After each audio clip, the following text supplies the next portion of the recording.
So it's great to be here. I'm a great fan of Spain, been coming to Spain and to Mallorca for quite some time. But of course, you guys from all over the place, so I'm going to speak to you about the future. It's interesting to see that the future is closer than we ever thought.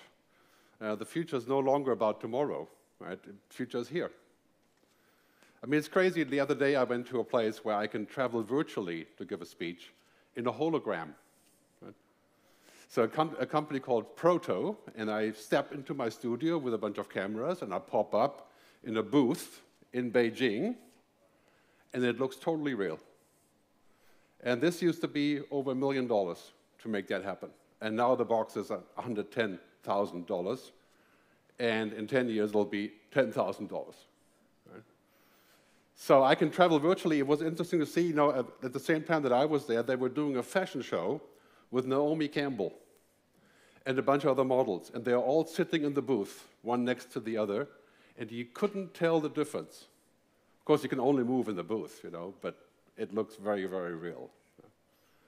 For conferences, it's great, but for travel, people want to smell and feel and touch each other, maybe have a drink. This is completely different. So I think we're going to continue, and I always say at the beginning of my speeches that I think the future is better than we think. Today, the future has a bad name. If you ask people between, say, 20 to 40, millennials, Gen Y, 71% in Europe think that the future is going to be worse than the present, that their life is worse than their parents' life. Right? COVID, the war, all the bad stories about the future. If you watch television, any television, whether it's Hulu, Netflix, Bollywood, Nollywood, whatever, right? The future has a bad reputation. Every movie we watch, from Black Mirror to anything else, ends with a story that says, the robots will take your work, and then they will harvest our bodies for energy. Right? That's the future. But I'm here to tell you different. So I'm going to start with this saying, basically what's happening is that we're going warp drive into the future. Remember Star Trek? Well, that was a long time ago, right? But Star Trek was a great movie. The only film, actually, that was positive about the future has been Star Trek, really. Maybe Her and those kind of movies. But I always say science fiction is becoming science fact. And that's true in so many places. We have kind of self-driving cars. We don't have flying cars. We can speak to machines. They can speak back to us. Interesting story. This is the topic of my conversation today. But basically what's happening is we have in this world of travel, and generally speaking in the world, because two big waves that are changing everything.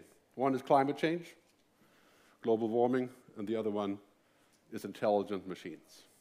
In particular, generally intelligent. Right now, machines aren't intelligent. They're smart, no longer stupid. They can do all kinds of interesting things. But intelligence, you know what that means for a human. I can meet you later. In 0.4 seconds, I can get a feel about who you are without saying a single word.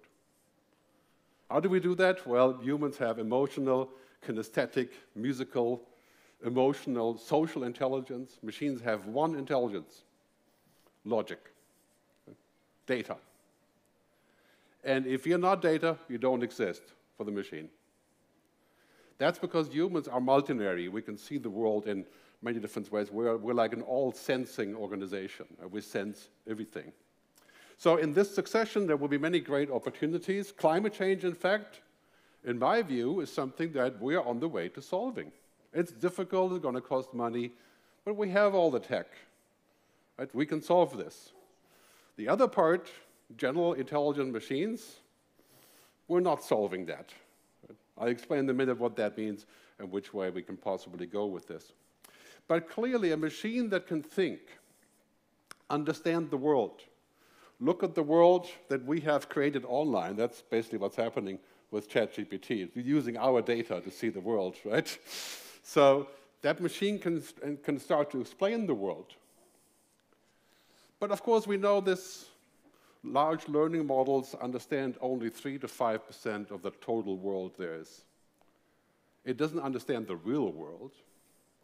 I mean, it's a machine, right? How can a machine understand the real world?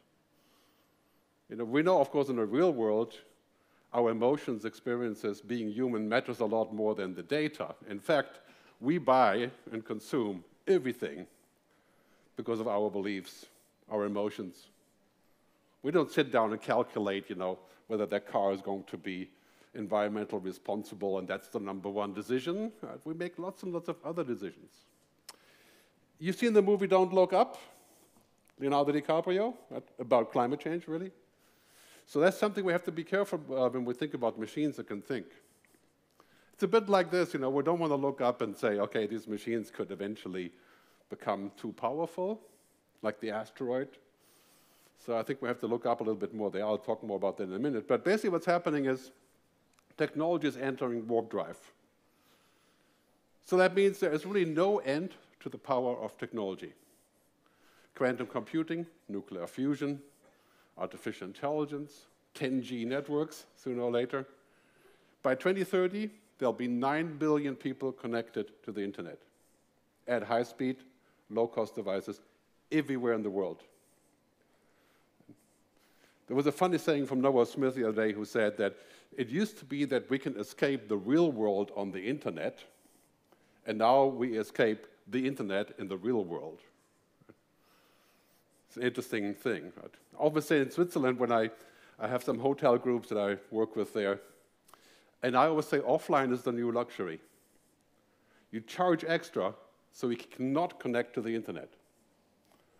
Right? There's hotels that do that. I mean, Swiss hotels are very cheap, as I'm sure you know, but so they charge extra if your 3G network is blocked, to keep you mentally sane, I suppose. But look at the graphics here. This one shows you the amount of computing power. Basically, in 2030, unlimited computing power. Any amount of data we can calculate. This is the amount of data that ChatGPT started with, 175 billion, measly amount. 1 trillion now. Right? That's the amount of data that ChatGPT 4 is running. Human data, our connections in the brain and the neurons, 100 trillion. So we're 100 times ahead for the time being. Right? And of course, our energy that we use to compute 100 trillion is minimal. It's like 0.4 gigawatts or something, while the internet is a giant machine that has to be run by servers. So last year, 2 years ago, I made a movie in Lanzarote called The Good Future. It was an interesting time to make this film because, it was in the COVID years, 2021, really. And I talked a lot about what that means, the good future. And I think the main topic that I'm talking about today is a good match for this because it's really about this, is this kind of combination of humans and machines. That's what it's all about. We must figure out a way to use the power of machines and technology to our collective benefit. The benefit of most people. Of course, every technology can be abused. Right? You can use a hammer and kill your neighbor, or you can build a house. But the hammer isn't going to be a religion. You don't want to sit down and pray to the hammer like we pray to technology. So that's something we have to keep in mind. We have to find this balance, proaction and precaution. In the travel business, this is the #1 rule, in my view. You have to be proactive to do what you can safely, and that's good for the customer, good for the ecosystem, but also have some caution.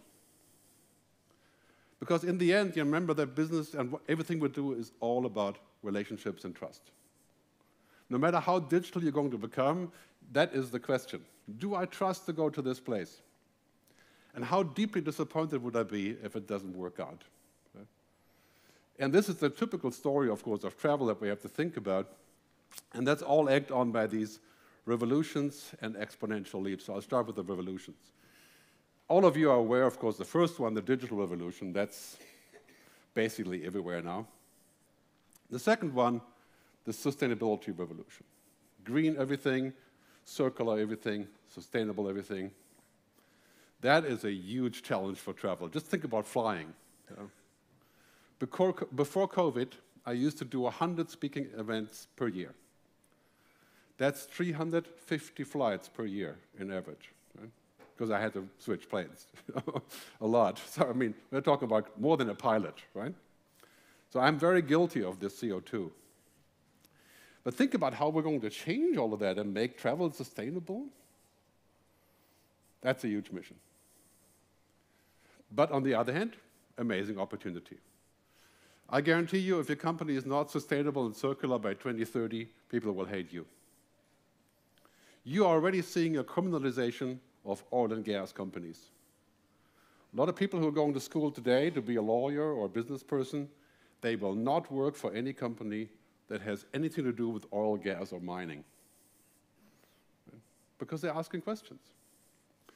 That brings to the last revolution, the purpose revolution, which is saying that the purpose of life isn't to make more money. Hard to believe, right? There's a larger purpose to what we're trying to do. And this is a story, of course, that's not my generation. Our purpose was to make money and spend it nicely and have a good time.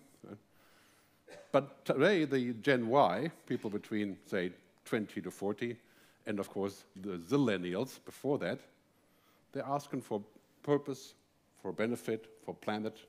Right? Much larger story. That's going to change everything in travel. So on top of that, we have all this realization that all of a sudden, business as usual is dead or dying. Things that used to work just fine have changed. It's like we have a different outlook of life. And that's actually good news, because business as usual would have killed us, or is killing us, in fact. If you see the graphs, we're basically in Western societies, we're all generating more money and revenues, but the planet is declining like this. So in other words, in 20 years, continue on this path, we'll probably have a bit more money, but no way to spend it because there's no place to be. Not a very interesting logic, if you look at the future. So when we go in this direction, we're basically seeing examples from like climate change technologies. The next 1,000 unicorns, your billion-dollar companies, will not be in technology only. They will be in climate technology. Batteries, CO2 sequestration, water, climate change mitigation, battery, the intergrid. I mean, this is all happening right now, this very moment. Many islands around the world, especially in Europe, for example in Greece, are going 100% solar. And we're inventing the next generation nuclear energy, nuclear fusion. That's 10, 15, maybe 20 years away. Mind-boggling. So basically what we see here is that green is the new digital. Write that on your wall. It's not just about digital transformation or using technology, it's about green transformation. It has a lot to do with AI. I'll explain in a second why that is, because it's a very powerful tool that we're going to use there. So in these technologies, we have 4 waves: information technology, kind of an old hat, but it's absolutely everywhere. Energy, climate technology, for example, sustainable airline fuel and hydrogen and so on. Biotechnology, changing our biology, changing what we are, 3D printing, for example. And finally, AI technology. AI has gotten a huge push, of course, in the last 6 months. Really, it's sort of like a rebirth of the internet, you could say. No, AI is not new. We've worked on that for a long time. But all of a sudden has moved into the center stage by an unexpected release from OpenAI.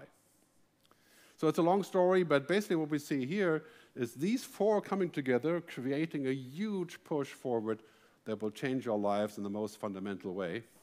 For example, we're going to live in the virtual web, the 3-dimensional spatial web, in the near future. The metaverse, Mark Zuckerberg's concept of saving themselves. That's not quite here. It sounded interesting for a while, but not even people at Facebook or Meta are using it much at this point. But it's coming.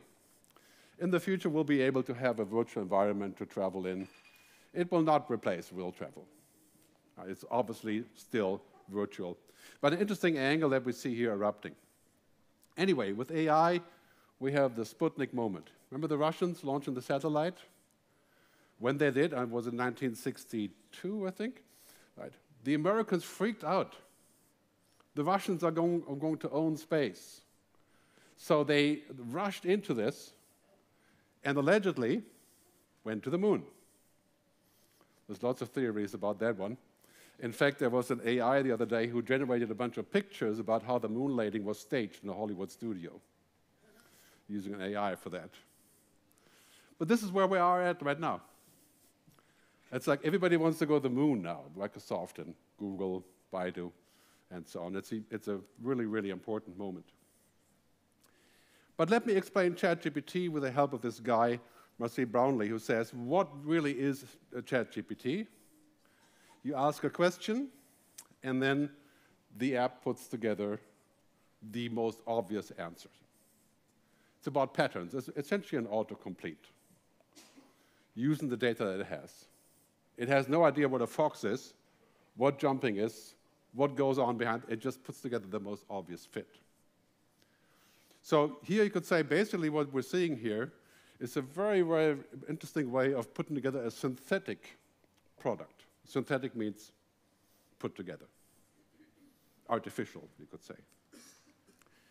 Sam Altman, the CEO of OpenAI, says, this coming change will center around the most impressive of human capabilities, the phenomenal ability to think, create, understand, and reason. Think about that for a second. Do you want a machine to think, create, understand, and reason? You would say, well, a machine that can think and not be stupid, that would be a benefit. Right? Like a really good Google map, or an app that can do all these things, like writing a non-disclosure agreement. Yeah? But this, that is the quest for building essentially human-like machines. Right? And he says, we will add a fourth dimension, the AI revolution, to the existing ones. As you can see, I really like the idea of intelligent machines, and they can make me look a lot younger. And that's an app called Lensa. And that's, to me, a great application of what it does. Not the younger part, but the redoing of simple information. And it allows me, for example, to have ideas about what I can do with this. But if I stand here and I would give you a speech based on ChatGPT, you wouldn't think that's completely off, but it would be devoid of meaning. It would still be kind of interesting, but, you know, bottom line, oh, sorry, I need to play this video to show you. This is from yesterday. A guy who used to be at Apple, was released yesterday at a TED Talk, when he talks about the next interface that's happening with AI, not on screens, but on the body. We like to say that the experience is screenless, seamless, and sensing, allowing you to access the power of compute while remaining present in your surroundings, fixing a balance that's felt out of place for some time now. Imagine this. You've been in meetings all day, and you just want a summary of what you've missed. Catch me up.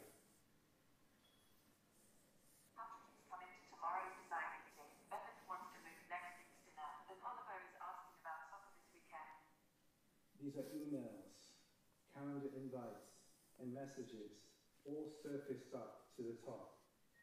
Can I eat this? A milk bar contains cocoa butter. Given your intolerance, you may want to avoid it. So I can't eat these anymore. Well, you could watch this on YouTube, Imran Chowdhury at TEDx, showing how this could actually evolve. Right? So in the future, it's not just going to be that we can have this app on our phone, we speak to it on our wristwatch and our, our buttons that we're wearing, any of those things. That could be heaven, or it could be hell. Right? Like this, obviously, Ex Machina was an interesting movie, but this is not what we're talking about here. Right? This would certainly be hell for us. I mean, a super intelligent machine that has an IQ of 1 billion, right, would not be something controllable. It's like, when you go to the forest to go hiking, you step on 1,000 ants, you kill all the ants, you wouldn't even know. It's because we're more intelligent than the ants. We're basically doing what we want. So a system like this would not work, but these kind of systems, self-driving cars, medicine, telemedicine, right? That's the kind of apps that we want. And the definition of Demis Hassabis about AI is really interesting. He says Basically, it's computer systems that turn information and data into knowledge. That's the inventor of DeepMind, the Google Go machine, and everything around that. So basically what's happening here is that this is a definition that knowledge is being generated. And also the realization is that we have to move beyond the machine knowledge. And we also have to question the machine knowledge. I mean, machine knowledge is a computational, a digital logic, zeros and ones, binary, yes or no, basically. Can be very useful, but it's not real life. So the real question that I have about this, that Stuart Russell has set forth as well. Stuart Russell is the #1 guy who writes all the books about AI. He's at UC Berkeley. He says basically, intelligence means having the power to shape the world in your interest. And so far, we're the most intelligent. We haven't shaped the world that well, but we're still in charge. Do we want another mechanism to be in charge of the world? He also says the biggest problem is misalignment. The problem is not that artificial intelligence would choose to do bad things. It would just not get the real mission. That's called misalignment. So you would say, for example, we need to cut down on CO2. And the machine would say, the best way you do that is, let's stop all airplane traffic, shut down the system. Right? That's the most logical answer. 100,000 planes crash because of misalignment. Right? These are the kind of things that become thinkable. And the question really is, as we're moving into the world of machine learning and deep learning, all the stuff that happens around us, what do we do about this? I think the first step is intelligent assistance. This is what I'm here to tell you today. This is the low-hanging fruit. It's not AI, it's IA. Right? It's machines that do a better job than the previous software. Okay? That goes for search, it goes for answering, it goes for booking, it goes for making calls, it goes for changes, all of those kind of routine things, commodity jobs. It's really good for that. And that's where the low-hanging fruit is. Also, of course, the risk here is much lower. Right? So you can do a routine job. If it doesn't work, you can still bump up and actually do it yourself. The next part, the AI job, this one, is a bit more risky because we're giving more control to the machine to make decisions, to take the human out of the loop, to create a black box. The last one, general intelligence. A machine that is as capable as we are, connected to other machines that are also as capable, that can instantly learn from each other. Like you may be a brilliant businessman, but you can't just talk to your son or your daughter and download the information to them. It's not that simple. Machines do that. One machine learns something, all the machines have learned it. There's a vast difference in that in terms of speed and development. So when we're looking at this, this is the question, will this machine have our good future in mind? As I call it, people, planet, purpose, prosperity. Even for us, that's difficult.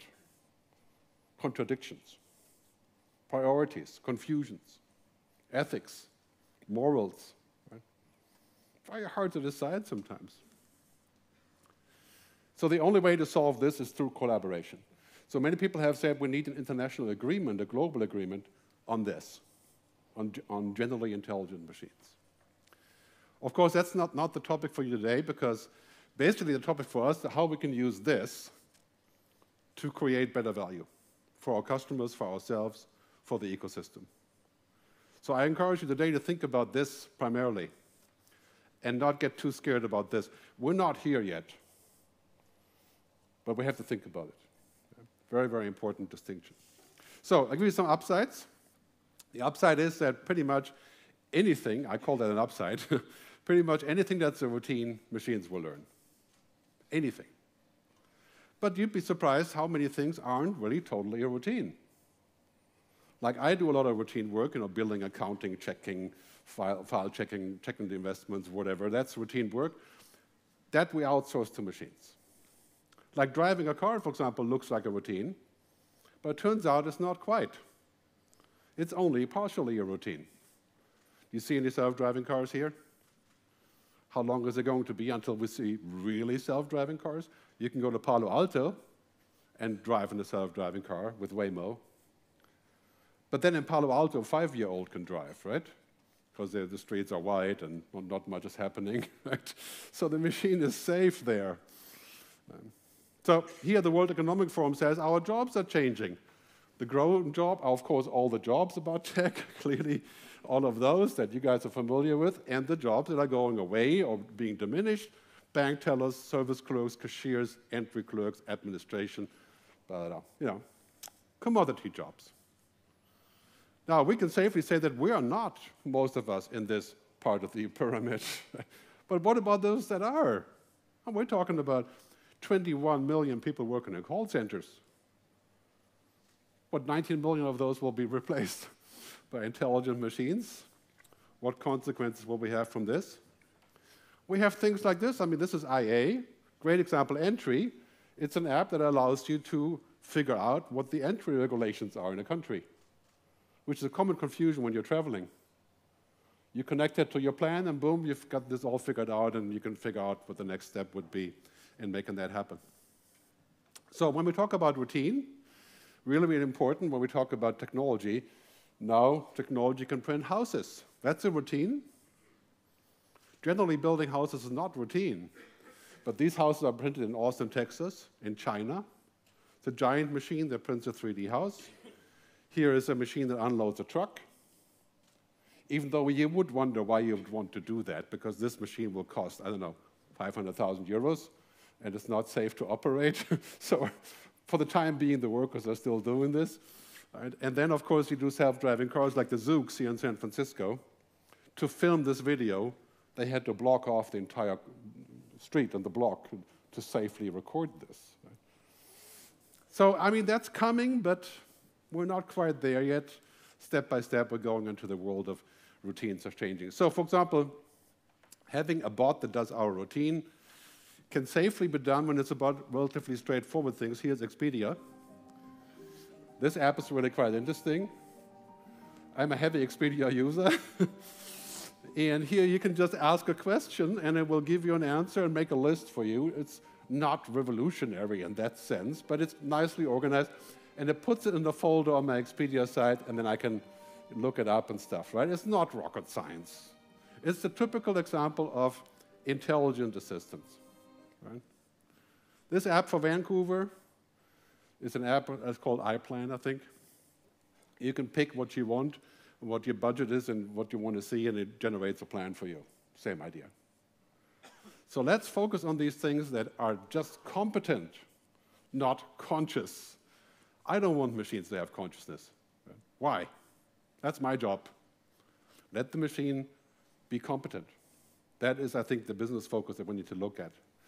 When we look at the graphs here, it's quite easy to see. A machine that that works with a human increases efficiency and speed over time, the green line, much more than the machine that doesn't use an AI. I mean, a human. So the rule is really quite simple. A human with a great tool, AI, is going to beat the human without the great tool.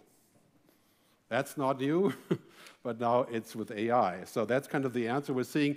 The problem I see here, really quite simple. Look at this graph. It shows you how much money more efficient we can be using artificial intelligence for paralegals, for example, lawyers, doctors, and so on. The key question is, are companies going to say, we're going to use AI to make things faster and more efficient, and because of that, we can fire the other guys? Okay. Or will they generate new jobs? IBM said they're going to outsource 7,000 jobs in the next 5 years to artificial intelligence. That is not going to work. Right? We said the exact same thing about social media. We can use social media to reduce marketing expenses. Is that true? No. It will be more costly, different jobs, different things to do, better business, no cost saving, maybe a little bit here, but we have to think about that. So as we move into that future, it's really quite clear it's going to be about speaking. I mean, very soon we're not going to type those queries. Right now, if you speak English with a slight Spanish accent, or German for that matter, you will not get very far with these apps. Right? Like customer service that you speak to, it's possible, but you have to speak like this. Right? But it's coming. So here, Wendy's already starting to experiment using chatbots for delivery orders. Imagine the surprise if you order, 2 Wendy burgers and you get a tofu fry or something. Just kidding. The machine doesn't quite understand or thinks that your order is not good, it'll change your order. All that could happen. So some concerns and challenges. Point number 1 really is that as we go into that future, we have a common confusion. We think of ChatGPT and the technology in general as being kind of like a human, a robot human. But this is what it is. It's a parrot. Well, not just a parrot. That would be unjust, right? That would be unfair towards the beautiful thing that we have here. But it's not human. So we need to keep the human in the loop. We need to keep asking questions. We need to keep critical. We need to keep trying it. We need to keep checking it. That's our job. Right? Because the reality is that in the end, where is it? Machines don't think. Machines don't understand. Machines don't care. And why would we want them to do that? The machine is doing the job of the heavy lifting of 1 trillion data feeds that I could never do, and gives that to me as a tool, like a hammer, fancy hammer. That's what I want them to do. I then want them to understand me, or to act like they could be me.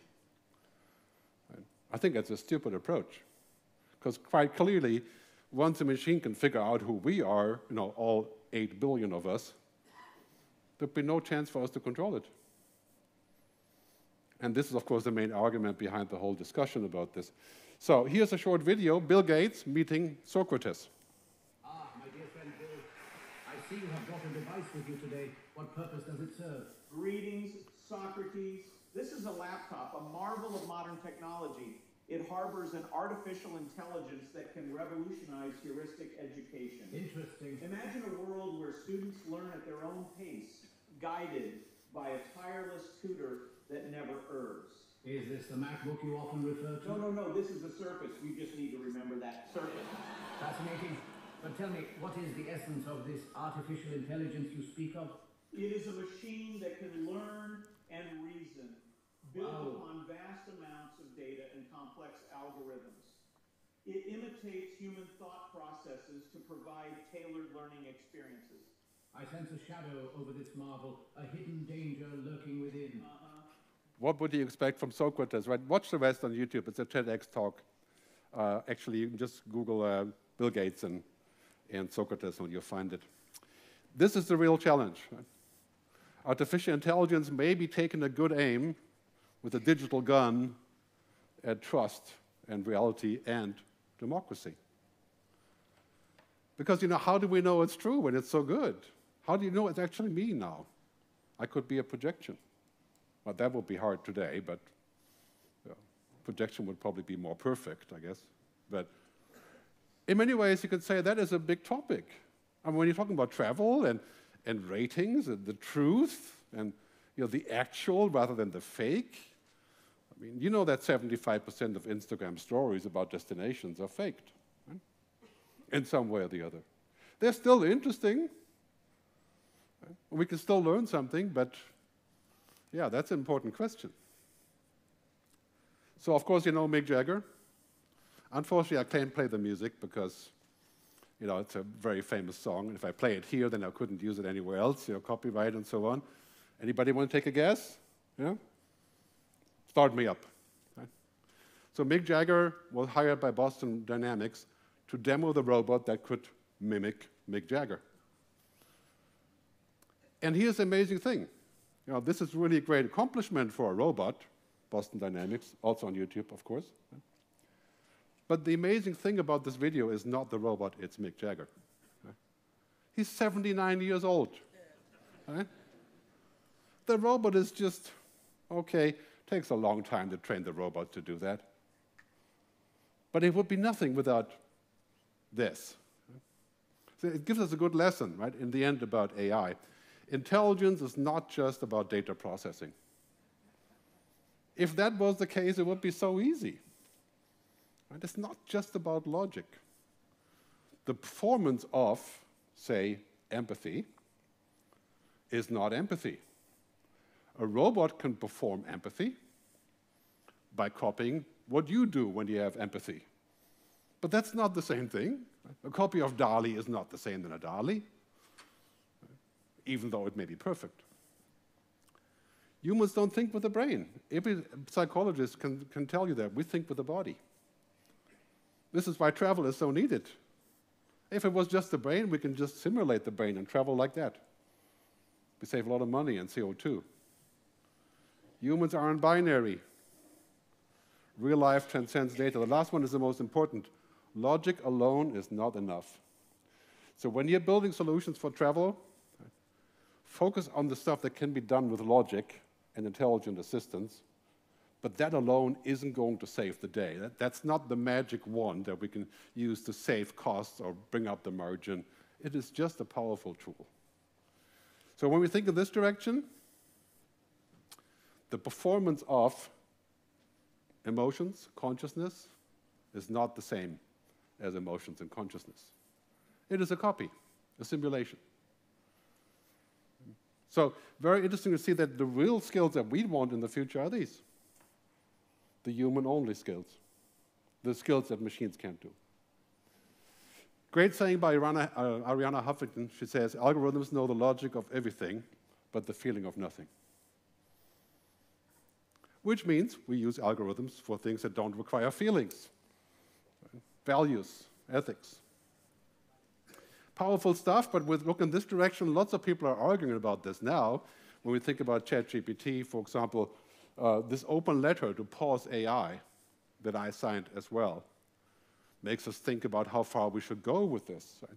All the discussions that we have, Jeffrey Hinton, the AI researcher, saying that we're heading into a world that's dominated by AI, and of course, IBM here deciding to outsource jobs there, and this whole idea about relevance of machines. So that brings us to an interesting point. Technology has no ethics. It's a machine. It doesn't care. It doesn't know. It doesn't understand. Technology companies, however, should have ethics because they are run by people for people. Microsoft, for example, in my view, is doing a pretty good job of trying to figure this out. This is a hard job. It's a hard mission. Maybe even mission impossible, I don't know, but it's a hard job, right, that we have to figure out. Because in the end, to build the good future requires a lot more than just having great technology. So really, really important point that you can take home about this. So I want to wrap up in saying, what do we do now? As I said earlier, the most important part, let's use intelligent assistance to solve the jobs that can be solved by machines. Matching data, checking out facts, preventing fraud, all of the nuts and bolts commodity stuff. And that will already increase our turnover and our possibilities a lot. Let's not give the jobs to machines that should be human. Because that is extremely dangerous, both for the customer as well as for our business. Because here's the key question. It's no longer about if we can do something. The answer is yes, we can. You can upload your brain to the internet today. In 10 years, 2030, everybody will be able to kind of upload their thinking to the internet. But why? I mean, that is the question. The question of humanity isn't if and how, because we're always inventing new stuff. It's about why and who. That's the question we have to ask. So, strive for balance between those two things. Precaution, proaction. Always ask the right questions. Always focus on achieving this. We have to go beyond this idea of saying, well, now we have this magic tool. We can make more money with less investment and less people, and the next company of the future will have 10 employees and 10 billion turnover. Right? This is utter fantasy and utopia. So we have to think about what that actually means and which way we're going with this. I would like all technology companies to take a technocratic oath. Okay? It says, I hereby pledge to place humanity over technology every time. That would already be a good step. And in your business, you have the pledge to put the customer and the customer's well-being over your bottom line of monetization. That is, of course, the key to actually monetizing, in my view, through a direct connection there. And how do we create the good future? How do we actually get to that point? How do we find the next step? In my book, 6 years ago, Technology versus Humanity, this is the bottom line of my book. We should embrace technology, but not become technology. Think about that when you're using AI in your business and which way you're heading. Thank you very much. Muchas gracias. Hasta luego.